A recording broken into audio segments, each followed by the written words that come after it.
All right, welcome everybody.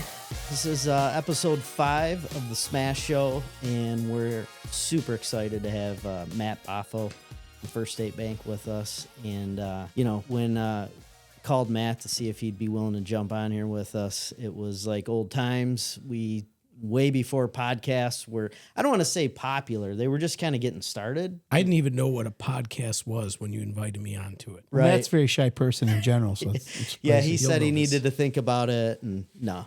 Back in 2018, we jumped on one together with Anthony Rubino from Pilot Property Group, and we had a good time for a few episodes, and it kind of fizzled out, but it was good while it lasted, so it's great to have you on the show. Why don't you introduce yourself, for the people who don't know you, just tell them a little bit about yourself. Yeah, so I work for First State Bank, and I've been there for 21 years. Wow. Or no, I'm sorry, I've been in the industry for 21 years. I've been at First State Bank for over 12 years now. And I'm a sales manager for our mortgage division and first vice president of the bank. And still producing loans. I'm still helping our team of loan officers. We have, I think, collectively 17 loan officers. So we are a small community bank that has been around for 107 years, privately owned. We help a lot of businesses out in the area. We help a lot of homeowners getting their mortgages, and we do things a little bit more old school. And I'll talk about how that was a fit that attracted me to First State Bank. But that is my professional life. I have a wife, Jamie, and I have a daughter, Sophia, a son, Matthew, and my 1-year-old, Joey. So I had 3 kids in less than 3 years. Wow. So it's been a whirlwind the last 4.5 years, that's for sure, especially getting married during COVID and then having 3 under 3. It's been a lot of fun. And well, we're happy to have you. I appreciate to have you on the show, and great to have you back, Sam. Appreciate you jumping on. Always a pleasure. And so, Matt just told you what he does, some of his credentials, how long he's been doing it. And, Matt's one of those guys that, has been a marketer, I think, from the get. I mean, always pushing the envelope, doing something a little bit funny or, whatever he needed to do to kind of get his name out there. You were doing billboards for a while. Yeah. But there's one video that you did that I will never forget. And I actually have it saved on my phone as a note. I just want to pull it up real quick. Is this going to get me in trouble, Ryan? No, not at all. It's a video for First State Bank. So with your man Joe. I don't know if you remember this one. Oh boy. That was in my early bodybuilding days. Oh, this is great. That thing might be about 9 years old. This is so good. I got a call from the marketing department. Baffo Mortgage Consultants at First State Bank. I know you think this is probably a fitness and nutrition video because you got a couple studs sitting right here. Let's face it, my guns are taking up half the screen. We're here to talk to you about mortgages and real estate. Listen to your My guns are taking up half the screen.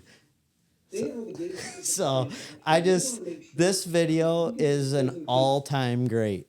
Because just out of nowhere, it just posted out of nowhere. Him and Joe show up on Facebook, and I know that from my standpoint, I think I sent you an instant text. Let me see how many. 1,000 views. 1,000 views. And that's before people were... Yeah. That was 9 years ago. So that was before there was a mass... following. But it's a all-time great. I have it saved on my phone just every once in a while to take a look at it. So, but that's the kind of stuff that you get from Matt. You hear his credentials, and when it comes to mortgages, this dude's the man, and he's serious about what he does, and he's serious about helping people, but he's not afraid to have a little fun, to get the message out. Absolutely not. I think people will always want to see the real you. And, the world has changed from a marketing perspective to this total, and listen, I know AI is there. I know people need to take that AI and really run with it and embrace it, if you will. The problem is it cannot replace the human being. It cannot replace the options. It can't replace what any professional will do for a living for their client. It could get somebody on the phone quicker. It could sort some information out. It could tell you the information you're going to need. But that human element will always have to be there. In order for you to share your personality and see if you mesh with the person on both sides, you got to bring all of you into the equation. That's right. That's right. And he's going right where, and I shared this with him before we jumped on here, was when I first met Matt. I mean, I don't know, you maybe worked out with my dad or something at the gym. We did. I met you at the gym. Okay. Your dad at Lifetime. Yep. It's my son, Ryan. You know, he explained the printing company, this Right. and that. And then you told me what you were doing with the social media. That's right. That's right. And it was kind of a cool fit. That's when we started the brand therapy. I think Yeah. we started working together then. But what I realized very quickly about Matt was he wasn't afraid to connect people that he knew that could benefit from a relationship. And I started to learn that from you. You know, like I grew up with my grandfather at the printing shop, and a lot of it was based on who he knew is who I knew. And maybe I didn't get out of that little bubble, but as soon as I connected with Matt, the bubble grew, because Matt knew, hey, if we're friends, that means we're gonna share our relationships. And because of that, I got out of my little bubble. So I knew from the get that you are about relationships and about extending them. And I know that with this, AI, and that's what we talk about here a lot, is AI and how it can help move the needle. But at the end of the day, relationships end up closing the deal. Absolutely. Absolutely. Like I always think of how different businesses, perform their marketing. And, we've all heard this term ambulance chasers right from the past. That was a real thing, right? Ambulance chaser was this figment idea of an attorney that would look for an accident, a slip and fall. They'd be waiting around the hospital and say, hey, I can help you out. That was their form of marketing. And then I don't know if it was like the Sam Bernstein era, but once TV media really came into play, the whole billboards, freeways, that probably all changed to 1-800-CALL-ME if you slipped on the ground, right? And that's their form of marketing today.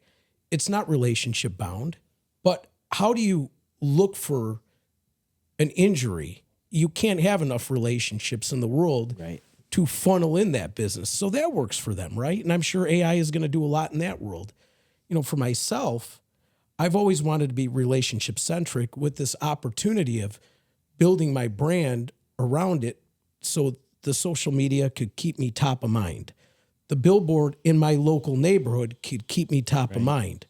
Whatever that marketing I was doing would just be a little ingredient in my recipe to stay top of mind, right? So I look at it in my industry, I call them the 7 Ds, and they kind of all go in alignment. Well, the first D would be degree. You graduate from college. I want to buy a house. I just graduated. The second one would be a diamond. Put a diamond on your finger, right? So that person wants to get engaged. They want to find their first house. Diapers come. Third D. What does diapers mean? Well, that means we're outgrowing that house and we need more bedrooms. Then you have debt. That's what happens when you grow a family. You get yourself into a little bit more debt. That could mean mortgage consolidation, all that, right? And then from there, you had disenchantment. I know we thought we loved the neighborhood, the schools aren't that good, whatever, disenchanted with the home, right? Then you have what 50% of marriages go through called divorce. I got to sell the house. We got to both buy a new house, divorce. And then the last one is cumbersome, but it's death. There's a death in the family. Well, what happens? Well, I got to downsize. I got to get rid of a bunch of stuff and got to buy another house or do whatever I need to do, right? So I've always said these 7 Ds are where business will come from. But you can't just call somebody and say, hey, I heard somebody died in the house. You need a new house? It's not. It's all about focusing on relationships. And then when any of these circumstances occur, they think of you top of mind. So a regular week is about 150 outbound calls to my sphere, my friends, my family, about 150 a week, right? So I try to focus on 30 a day. Now, I can't always get there because we're busy, but, I have like basically what I call a non-negotiable, which is 10 on the hardest day. I have to make 10 calls, right? I have to make 10 calls. So if you think about it and you're talking to these people at least every quarter, you're talking to 1,000 people, let's say every quarter. Those are your sales force. That is your sales force there. Those are the people that know when they hear about a diamond, so-and-so's getting engaged, they think of you first, right? But if you don't tell them how your business operates, they don't think of you. You're not top of mind. Right. And these people know I'm going to take care of them the same way I took care of them when they bought a house. I'm going to take care of their kids, their grandkids, their nieces and nephews, right? So when I think about social media and how it could benefit me, it's just that cherry on the top. You know, you build a strong following of people on LinkedIn. Now I've been focusing on LinkedIn more. I think it's a great opportunity. I really do think LinkedIn has been the missing piece that people have not followed. I think it's strong. I think the algorithms are there, and I think people have to really pay attention to LinkedIn. Well, and you're playing the long game too. I mean, you know, you could make the call to that one person 4, 5, 10 times, and they're not falling into one of those D's. But Right. maybe the 21st time they fall into one of those categories. Right. And I'm never hard for the sale. I'm always, when it's brought up, I say, I'm here to help. It could just be advice, because the advice is what builds the relationship. It builds the rapport. You know, there's that old phrase, I don't know if you guys have ever heard it, commission breath. Sign right now. Or, you know, people have that real strong urge. You know, yeah, maybe Never you want heard to of trade that. your salespeople that way, but the reality is that's not effective. People can smell that commission breath a mile away. You need to be showing that you actually care. People want to do business with the people that are showing they care. And how do you do that? By showing acts that aren't monetary. You know, driving to a widow's house when she can't drive. Taking that extra moment. Having a call on a Saturday when you know it doesn't really work well for you or your family. Stop, dropping, and rolling for somebody that's desperate on the weekend and maybe kind of shuffling around your plans. If they see that, they know you care. And that's what builds a strong relationship with people. You know, I've always known Matt as a brilliant marketer, but the way he just laid that out is about as perfectly, I mean, it's exactly what you're supposed to do. And we hear it so often in this business. You know, it's like, I paid $100 for social media last week, and I only got one call. It's not how it works. It's an investment over time. He said it, 21 years, been doing this social media thing before anybody knew what it was. It's the icing on the cake, he said, right? It's I'm in top of mind. He gets to explain himself. He gets to create a value proposition for his clients. But it's the legwork that makes it all work. He gets it. If anybody's listening to this podcast, that's about, push rewind and listen to that again, because that is exactly how you're supposed to market yourself. And I don't care what business you're in, it's the same thing. So that was a great lesson. Did a great job laying that out. Thanks, buddy. That was like perfect. Yeah, and that's what I was thinking when he was saying it, was like, people might be thinking in their head, well, that works for the mortgage business, but exactly what Sam said, like, it doesn't matter what industry you're in. Doesn't. People want the relationship. They want to know that you care, and that happens over time. Absolutely. It doesn't happen in 5 minutes on one post. You know what I mean? So Absolutely. And it's funny you say it doesn't just work for one business. It works for many businesses. You can't say all businesses, but many businesses. We talked about that 7 Ds of things. I was on the phone with a friend of mine. He owns a resale shop. He's really big into silver and gold right now. Obviously, it's a huge commodity out there. What's going on in the market? So he was coaching me up on some silver purchases and what I should be looking for and how he can help me. And he goes, well, how can I help you? Like, what's going on? I know rates are at 7% and blah, blah, blah. So I told him the 7 Ds. Now, resale shop. He goes, oh my gosh, those all work for me too. People need to pawn stuff. People need to buy stuff. They need to offload things when they're buying a house, when there's a death in the family. When people get into debt, they need to sell things it made him think about his business different too. So that's spot on, Ryan, what you just said. Our businesses are more alike than we think. Yeah. We talked about it earlier. Who would have ever thought you'd have roofing companies and all these things on social media? Right. Your brother with the estate planning now, that's something I've never really saw. And I think that's huge because these are voids of marketing in our industry where I think essentially we think of social media, we think of people selling clothing and all the just consumer junk. But how about the real services where we can bring ourselves an introduction, especially in a local market where people may already have heard of us or know us. Now, all of a sudden, we're giving them that real live footage. Now, all of a sudden, we're on the phone with them or in a meeting. They already feel like they've let their guards down a little bit. It is a cooler, if you will, to getting to the next level of that relationship. Yeah, and everything you're saying, it's bringing some stuff up to mind of some posts that we've done. And one of them it's called the 7-Eleven, and Google put this out. It's called the 7-11-4 rule. And it's for somebody to trust your brand, they have to see you or your company for 7 hours on 11 different platforms. Hold on, I got to get it right. It's seven times on 11 platforms over 4 hours of material.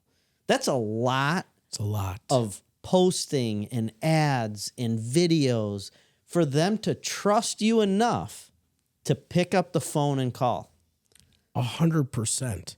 And then the next stat is they've already made up 70% of their buying decision before they've even picked up the phone. What's that tell you? You have to be doing what you're doing. Social media is almost like a Google review in a certain 100%. way, but bringing the real you there. Yeah, they want to feel like they know you before they fill out that form, before they pick up the phone and call you.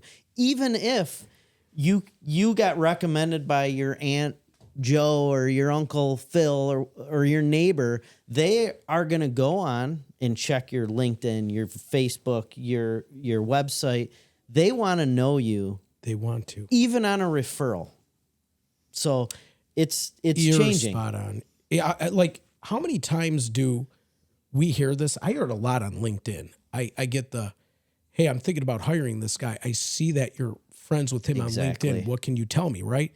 That is your reference. They don't need to go on a Google review that you don't even know is fictitious or real. You know, it could be their cousin just filling something out. These are like real random people. And there's a lot of times where I'm like, how do I know that person? Because, you know, obviously there's a history of LinkedIn and there was a history of people connecting where they really didn't know each other. Yep. But the reality is that is a reference right there, tied into social media. Yep. Yeah. So everything you're saying and we're talking about here is being supported by data. Like we got construction going on next door. And Just things woke me got up. dusted. But it's a reality. This is not it's not a like, well, maybe one day. This is a must now. It's a must. And the other, thing, there's a phenomenon that has been happening, and you obviously can attest to this. This guy, I'm not going to say was anti-social media, but when did you really come around to social media? Within the last 4 years? 5 years, maybe? Less than that. And it's almost like you like saw the sign. You woke up and you're like, you're all into this now, because there was such an archaic way of doing things where it was a lot of heavy lifting when it was only belly to belly. In your case, it was all belly to belly. It was all relationship only. And I think when you segued your new business opportunity, that wouldn't have worked. The way that you're operating today versus how the previous company was operated, it was like 2 C's apart, no doubt about it. Yeah, no question. It's a great way to get your message out there too. And it's really honestly, like think about in life, like when you don't really meet somebody, you Google review, you have an opinion on that company, but then you see a video of them and they're smiling or they're talking about something that interests you or they're impressing you with some information that maybe you didn't know. It's just a whole nother level of comfort. I think that's what you guys are trying to get the point across to. It's like, it's necessary 100%. And I'm not saying there's humor in everything, but if you can sprinkle in a video like that, 1 out of 10, Right. and people don't know what to expect. And by the way, they might be looking for the next funny one and forced to hear all the data and the not funny stuff at the same time. Right. So, yeah, it's a lot of fun when you look at it in that world. You get to express who you are and you get to share it with people. And quite frankly, there's another phenomenon that happens. have you ever picked up the phone, haven't talked to somebody in a long time, kind of off the radar, and you're just thinking about them and you're like, I want to pick up the phone and talk to them. Then all of a sudden, you post something a week later and they're engaging on social media. Yep. That's not by accident, Yep. right? You showed enough that you care about them and they might have went on your page and looked at something and there you go, right? So there's a lot of cool things that social media ties into relationship Yeah. is what we're getting down to here. And the other thing that Matt does very well is, he's saying relationships and social media, but I mean, you're regularly email blasting your contact list. I'm on it. I get them. Like, you're not just focused on one area. No, You're everywhere. I almost feel like a business marketing plan is this giant wheel, right? And you have all these spokes, and if one of the spokes or two of the spokes is broken, probably going to get a bent tire, right? So to keep it in synchrony, I believe nowadays you have to email. You have to be organically inclined to picking up the phone and having a real conversation with people. You have to remember milestones for them. You have to, you have to just check in with them. You have to ask them about how you can help them, try to help them first, right? Right. Because there's so many times where I call people and I'm like, hey, what can I do for you? I'm not talking about a mortgage. I don't want to get you out of your 3% interest rate. What do you got going on? Well, actually, it's funny. I was going to call you. Do you know somebody that does this? And all of a sudden I can link them up, right? Yep. So it's always, I even count it as a lead when somebody calls me about something off the wall that I don't even do. I'm like, count that as a lead because it was important enough for me to recognize the fact that they thought of me for something. Right. That means if they're thinking of me for who should we use for a landscape company or who should we use for a social media company, and they know I'm not in that world, they think highly enough of me that they respect my relationships They and trust know that you. they Yeah. trust Trust me. Bottom line, you just said it, one word, trust.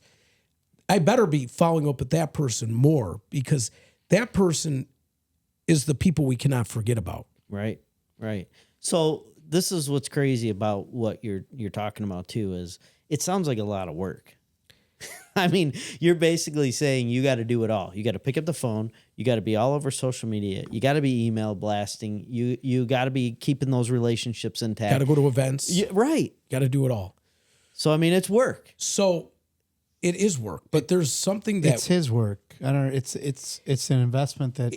it's the work before the work, as I call it, right? Right. So if you let the How day many get the loans best do you of have coming in every single month now because you've put in the work? So Probably as many or more than you can handle at times. that's pretty accurate, especially with the challenges we have in the market. I mean, bottom line is you have to be so nimble nowadays. You have to open up your weekends and say, hey, I'd be more inclined to do something with my family during the week and have all Saturday because I know my phone's going to blow up, right? So that's the beauty about having flexibility, but it shouldn't be used as, hey, I can do whatever I want to do. I'm flexible. You need to be time regimented with that flexibility to keep everything balanced, right? Family time, time with your kids, time for your work, time for your friends. It's never ending, right? But then it goes down into how you have to balance all those areas. So for example, I always say this, the marketing part of business, the being the top of mind, it's the easiest stuff to do, but it's easy enough not to do. Like, yeah, that'll only take an hour, right? That can be kind of dangerous in a way. Mm-hmm. So you almost have to schedule it out. I am doing a social media post today. I am going to this event next month. I am going to do this. I'm going to follow up with past clients this certain day for 2 hours and nothing's going to get in my way. It's really all about time blocking. You got to work a schedule in today's world. I don't care what business you're in. Even when you're a restaurant, the chaos happens before the doors open. You think that they have to have everything planned out to how much food they have. There's a great saying, and I love this saying. It's prepare in calmness to execute in chaos, right? That's all we do. If you want to be successful at anything you do in life, your family, your personal, filling your own cup, right? Because a lot of us tend to not want to do that. We have to fulfill everything else in our life, and then we come last. We have to have that same mindset for everything. Prepare in calmness to execute in chaos. I think if you have that mindset, you're going to win more than you're going to lose. That's very good. That's exactly where I wanted to go too, because I've I follow you on social. I see that there's a shift even in your health and working out and Big shift. Yeah. Needed that. I couldn't take any more pictures that he was taking, candid photos on our golf trips. And I go, oh my gosh, he's my biggest thank for this, because he was so emphatical about making me realize, no, and all kidding aside, I lost, I want to say 25 pounds in 10 months. That's great. Okay. Congratulations. Man. It's been a journey. It's been a mindset, but we talked about the non-negotiables, right? So I used to have this kind of stupid mentality that like, don't eat the pizza. And then I'd take one piece of pizza and I'd eat half of the pizza, right? Like terrible. Like what? I don't have time to go to the gym for an hour, not work out at all. Talk about non-negotiables. At bare minimum, I'm doing 30 minutes walking around the sub, right? Hey, I'm going to have a piece of pizza, right? And that's been the biggest challenge for me, because I'm this all in or nothing mindset. And that had to be the shift I had, but it was a perfect timing too, because that all in or nothing mindset's not going to happen when you have 3 under 3, right? And you need to really have this total shift. Like, I don't have time to do anything with my kids, so I'm still going to work. Terrible mindset. Go read some books to them. Go take them around the block. Make them laugh, right? Do something. Mm-hmm. And I think that right there is what's helped me clean up my act across the board. It's very good. Very good. The reason why I like what you're saying is because I know there are people watching that are thinking, well, he's saying that because this and I can't because of... They're making excuses. Self-pity. Right. Victim. We're There's all of that. in the same boat. We all do that. Right. Until somebody says that has way worse circumstances that I'm doing it. Then you're like, right. How's my excuse, right? So I love having that mindset. And by the way, don't be too hard on yourself. That's why you have the bare minimums, because you'll always accomplish things. Like no matter what, every morning, my team members, they all get a call from me. It's just a little one-on-one. What can I help you with this morning? Before I attend to myself, because I am a firm believer that leaders eat last. So I make the call to my team every morning.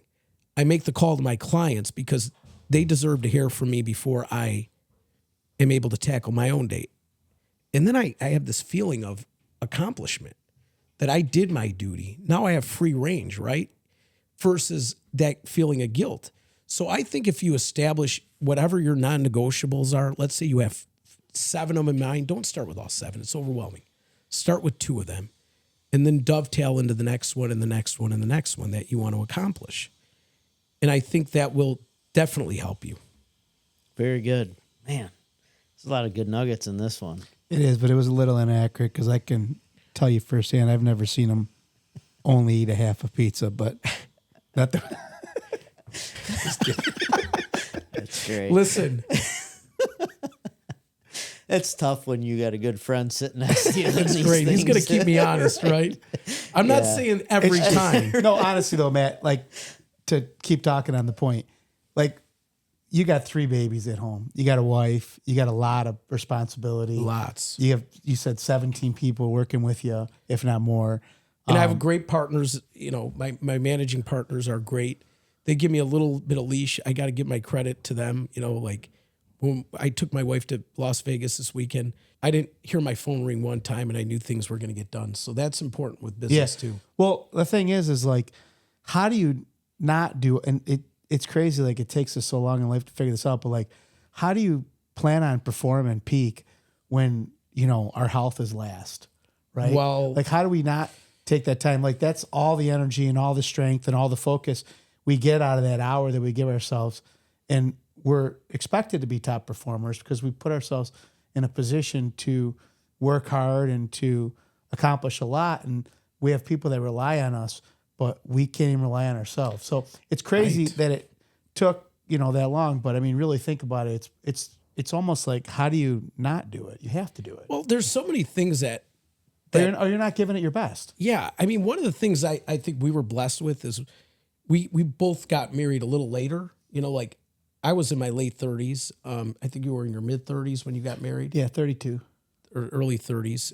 A lot of people, like friends I had, picked their 20s, early parts of their 20s, and they figured it out and they got it together. But, you know, one of the things is when you get older, you can kind of keep it together. And then when you throw that in the mix, you're like, whoa, you almost feel like you kind of have to restart again in a good way. But you got to refigure yourself out. And, you know, one of the things, you know, you kind of go back and guys, you got to give yourself a little grace, because I'm in a business right now where 85% of my competitors went away. They're no longer in this. Mortgage licensing went from over 500,000. Beginning of the year, we're at 93,000. They say by the end of 26, we're going to be under 65,000 licenses, which if you do the math, that's like less than 1,300 licenses on average per state, right?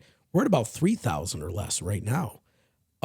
So if you look at that, you've definitely had to fight to stay in that game. And, you know, that has not been easy. And everybody's always like, well, yeah, but there was all these rookies that came into it. And yeah, there are a lot of people, and I say it all the time. People are looking for overnight success. There's no such thing as overnight success. Picking up a lawnmower at 14 years old is not overnight success. No. Learning about podcasting before it was even in the dictionary is not overnight success, right? Getting in a mortgage game at 23 years old and looking for people to trust a 23-year-old with their biggest decision ever is not overnight success. But today, what happens is people want to make a quick buck. And then when they can't make a quick buck anymore, they want to get out of it. I do believe there was a huge influx of people in and influx of people out. But that's not 100% the case. You had good people that, let's just say, they got in the mortgage business and they figured out a way to make, you know, $150,000 a year, and they're plugging along. And with the, you know, the whole 7% interest rate market, no inventory in the market, they're down to making $80,000 a year. At that point, he's like, I know what I'm doing, and I was getting somewhere, but it's better for me to just get a job where it's not 100% commission, and I'm not stressed out, and I'm not working on weekends and being at everybody's beck and call, right?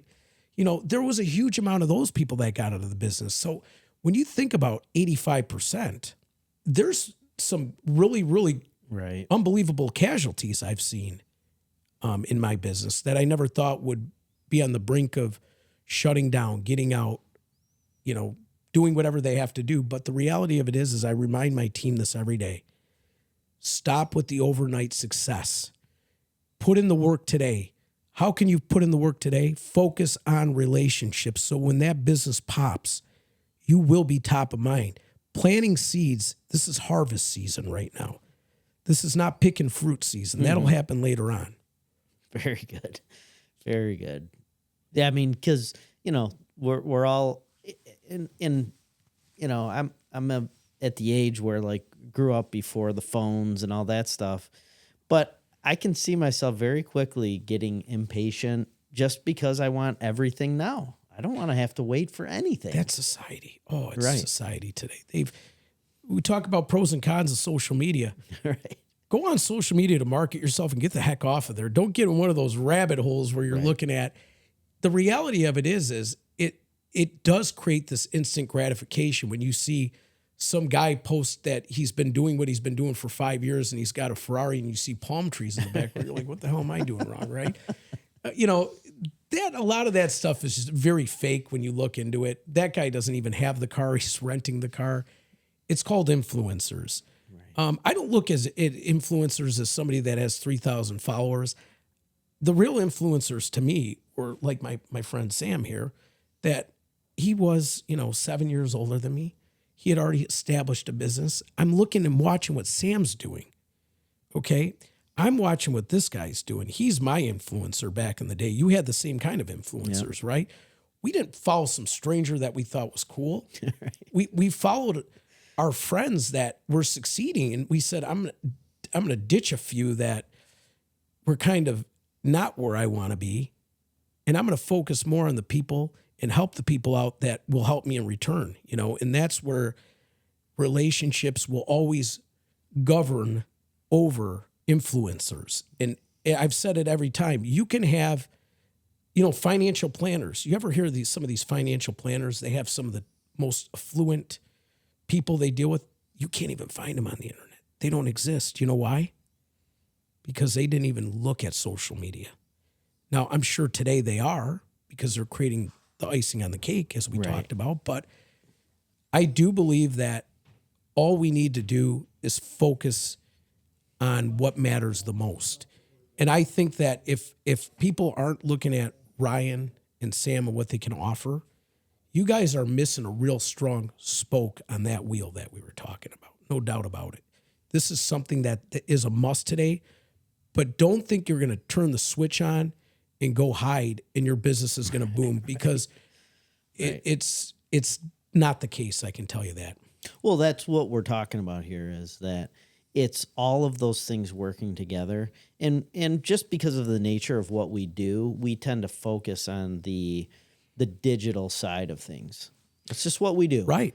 But what we do understand, and I think that's what you're bringing to the table today, is you cannot discount the relationships. It's just as important, if not more important today than ever, because everything could be fake on digital, but we can recognize a fake relationship in a second. Right. And that's not, AI is never going to replace that.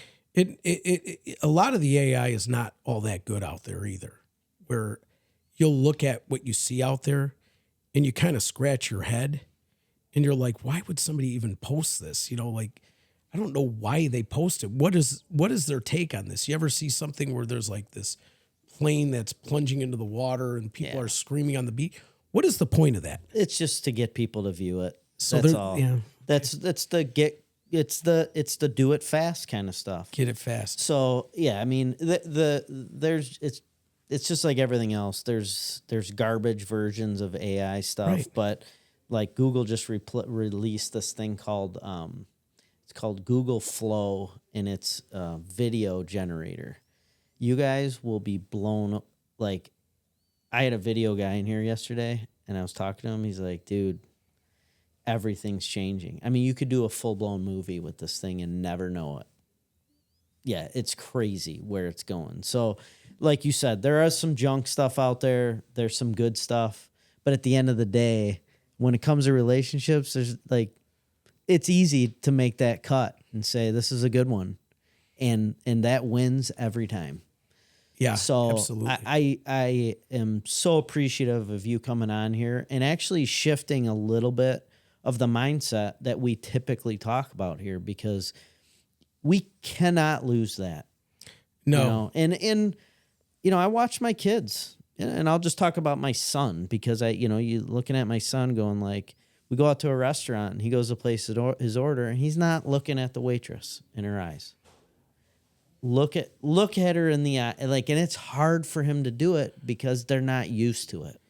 And I think that's so important that we talk about this, because it won't go away, and it shouldn't go away. It might go away in the masses, but it doesn't have to go away in your world. Well, it just makes you more valuable when you have exactly. that Absolutely. Exactly. It's if I could give anybody advice in business, take yourself out of the equation. Forget about what you can offer. Add a value by asking as much questions as you possibly can do, especially when you're dealing with a transactional thing. Find out what they need the most, and then show them in an emphatical fashion, like really lay it all out and tell them this is what I would do and why I would do it after you learn everything they want. Because, for example, in my business, everybody's trying to sell rate.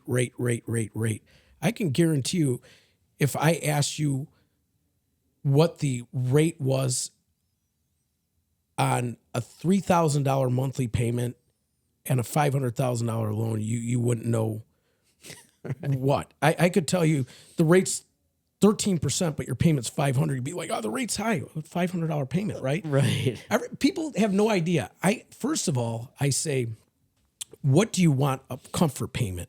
Half the time, that comfort payment's actually higher what the rate would even allow, right? So you look at everybody. Everybody has this kind of like weird position on the mortgage world real estate market right now. They look at it like First time buyer, for example. Oh my God, the rate's high, this and that. You're paying $3,000 a month in rent. Let's shift that $3,000 into ownership. Now they look at it as a plus.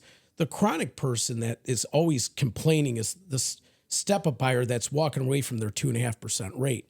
And I'm like, that 2.5% rate is what got you all this equity because you bought the house right. And it gave you the catapult to now own $1 million house with a $500,000 loan on it. You see? Right. But nobody talks about the most painful person in the market. It's the poor guy in the fixed income that wants to sell his McMansion, but his taxes are shelters at $4,000 a year. The next person that's going to buy the house is going to be at $10,000. That guy doesn't want to leave the house. He should buy a nice detached condo. People don't talk about that, but guess what? That guy not wanting to move is the real problem in the market. It's not the interest rates. It's because that guy won't leave his 3,000 square foot McMansion that would allow a home for the step-up buyer. The step-up buyer would now sell his house to the first-time buyer. It is a portion of the market that nobody talks about. Those people feel like they're in golden handcuffs. They got to do something with the property taxes. They got to alleviate it because I see people at 4,000, 5,000 that if they move, the new person will be at 11, 12,000. Right. Because they've been in the house for 25 years. So if you really show people the real positions of the market and the real challenges we have, it's so much more than a lack of inventory and high interest rates. We have real things that we can focus on that can actually be fixed that will open up the market. Prices are not going to go down. If you look at the last 6 out of 7 recessions, none of them have been harmed. The only one that was harmed was the crash of 2008, and that was because of mortgages and real estate and building. We all know that story. But if you look at the other 6 recessions we've had, they've all actually averaged real estate going up 4%. So I think people have this mentality, why would you buy now? Things are going to crash. Things are going to crash. There's nothing that's going to crash, okay? Buy now because I saw something actually occur. I saw interest rates go from like 6.875 down to 6.125. When the Fed did a rate drop, it was like Q3 last year. They did that 0.25%. Everybody thought, go to the bond market. We're going to recession. Rates went down because the bond market overperformed that week. I got all these people calling me. My phone was going off the hook. People were getting off the fence again. And it hit me. I had this like epiphany. I'm like, oh my God, when rates actually go down, we're going to see the COVID bidding wars again. 20 offers on a house. These rates are going to spike.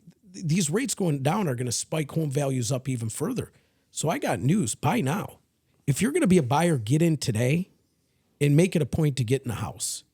Don't be scared because things are not going down in price. That's just the world we're in nowadays. So that's the best advice I can give you from my professional perspective. No, it's great. So at the end of the day, Matt also knows what he's talking about. You know what I mean? I study obviously. a lot. I study a lot. I study that 2-week stanza we had where people were getting off the fence and I haven't talked to in 2 years saying, I think I'm going to pull the trigger now. Rates went back down. It just goes to show you, like, people are so payment sensitive that they don't focus on the big picture. They really don't they have no idea what the final outcome is going to be. You think most people would focus on, how can I get this mortgage and get this thing paid off as soon as possible? Like, let's focus on the end-all, be-all game. And I think that's what I've always brought to the table. I actually focus on a plan, like a financial planner does.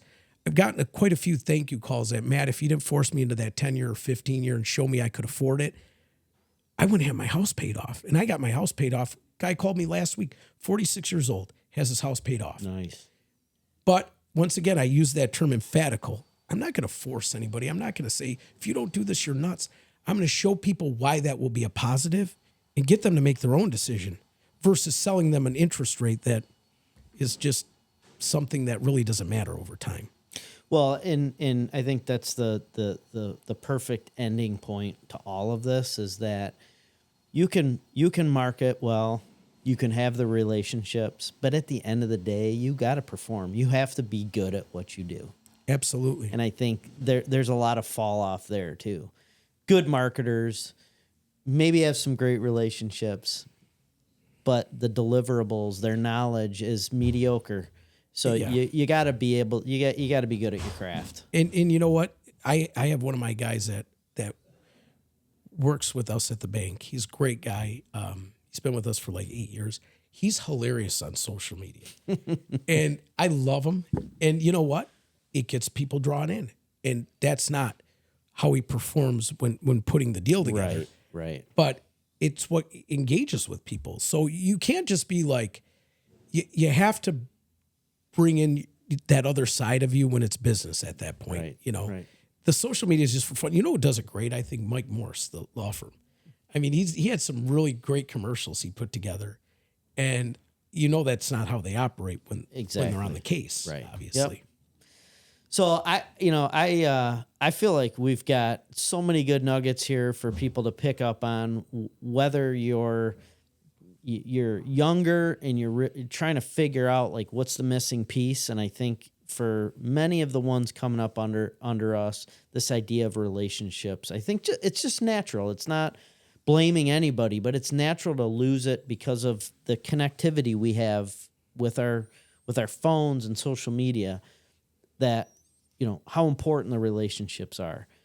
Maybe for some of the older ones, how important it is to mesh the relationships with the social media and the AI, because you're seeing a guy do it, you know, and kind of latch onto it very early. You were doing it very early. I'm almost retired from it. I've been doing it for so long. Yeah. So Ryan, to something that he said, another point that's super important is it's an investment. And there's a lot of days where calling people and doing all these things that he does to keep him front of mind can seem less important than something else. But scheduling your time and making it a priority, it's most important. All of it is most important. And if you're not doing it every single day and you see it as, well, I don't need to call him, I spoke with him 3 months ago, he had nothing for me or whatever. If you have that mentality and you're not scheduling out your day, you're not going to be successful. You're not developing enough relationships to where you put yourself in a position like him. He gets it. So I'm sure there's plenty of days when he has a friend call him up and say, hey, let's go golfing, or hey, let's go do this, or let's go do that. And I'm sure that he does a lot of that. It sounds like he balances his time. I know firsthand he balances his time really well between his business, his family, and his friends. But you have to never allow yourself to not commit to what's needed to develop the amount of relationships that you need to grow your business. So scheduling all that out, all of what he said is super, super important on top of the relationships. You really got to make it a priority. love it, guys. Love it. No, Anything else, absolutely. Matt? Yeah, it was great lessons. You know, I always want to throw this in there too. If I can give any young mortgage originators, realtors getting into this market, it's a great market. Get into this market if you want to do this as a job, because I always believe that, you know, you've heard the term before that iron sharpens iron, right? This market is iron. And if you can get in versus a challenging time versus an easy time, I'd say challenging time every time. Get in during the challenging time. And here's why. You can't fail if you make it during the challenging time. You know you're going to make it. Get into it right now, because it's almost like you're putting the hard work in before you've gotten any of the low-hanging fruit to offer you. Get in now. It's one of the best markets because you don't know any different. You haven't been spoiled with any good times where you made 7 figures in a year, or you got to do whatever you wanted to. This market doesn't really contribute to that. But what it does remind me of, and I don't dislike these markets because it's a firm reminder of a time of being humble. There's a time to get back to the basics. There's a time to focus on what got you there in the first place. And this market will do it any time. So if you want to get in the business, get a hold of me. I'd love to sit down with you and show you what this business does have to offer. But don't let anybody talk you out of getting into anything, no matter what business it is, because it's a tough time. Because what does that mean? You flake out when it gets tough? No. You stay par for the course, because I do not believe in overnight success. I will tell you 99.9% of the time, anybody that has overnight success, they could make it, and that could be the shot in the arm. They just got lucky in the beginning and they realized it. But 99% of the time, they're going to fail, when they have overnight success because they probably Overnight took failure. overnight failure. They took a lot of shortcuts to get there. Put in the work. Easy come, easy go. I think any business you get in is 7 years. 7 years. Why do I think that? Because I was hanging out with a buddy and I go, I don't know, I've been doing this mortgage thing for 3.5 years. It's tough. I don't know if I'm going to stick with it. He goes, dude, you got to stick with anything for 7 years, he says to me. 7 years. Funny thing is 7 years is when I kind of hit my first good year. It happened at year 7. I don't know if that was by accident or what. He said 7 years, you got to do it. So think about that. If you want to be good at anything, are you willing to put 7 years in or not? I think 7 years is the number. I'm going to go with that. All right. That sounds good. So check it out. I give the guy last shot and he offers help to anybody who needs it. And this That's is what not kind of guy Matt Baffo is. This is not for money. This is not to hire you. I want to help you out because I will always tell anybody this. You can learn a lot from us old timers, as I could say now we're all in our mid 40s, right? But we can learn a lot from you young guys too, because it's a different world out there. And that's where I almost feel like we can kind of combine the new and the old and really learn a lot from each other. I love it. I appreciate it, guys. as a friend group, we all say Matt loves to talk shop, but he loves to talk shop because you can tell he loves shop. He's very passionate about what he does. And that's part of what is needed to be successful. He obviously screams it. He bleeds it. This is what he loves to do. He loves helping people. He loves his business. So that's important as well. And it helps you weather the storm. When you don't have the greatest of days, but you ultimately love what you do, it helps you get through the tough times so you can be there for the good times. So this is a great example of a success. I love it, guys. And I'm going to give you guys some kudos to both of you. You guys have been both very instrumental in how I've grown my career. You with helping me out with the social media before anybody ever did it. Sam, he is the relationship guy. He was the guy that kind of bridged gaps for many ages of people, which was pretty cool. Yeah, it's fun. Yeah, when you think blessing. about it, you learn so much by what others are doing. Yep. And he's not here to teach me it. You just pay attention. Right. And so we talk about relationships. I appreciate that, but this is real relationship guy that I learned from right here. Amen. Back at you. Awesome, guys. Great episode. Yeah, I'm for so sure. happy to have you guys on. And Matt, I hope it's not the last. We'll have you back. So we talked about the serious. This was more of the serious one. We're going to have some fun. Maybe we'll do some clips on the next one. Sam, I'm not bringing the Vegas trip on here, though. I told you we can't do the Vegas trip. Anything else, maybe. What Vegas trip? Right. No. All right, guys. Thanks, I appreciate it.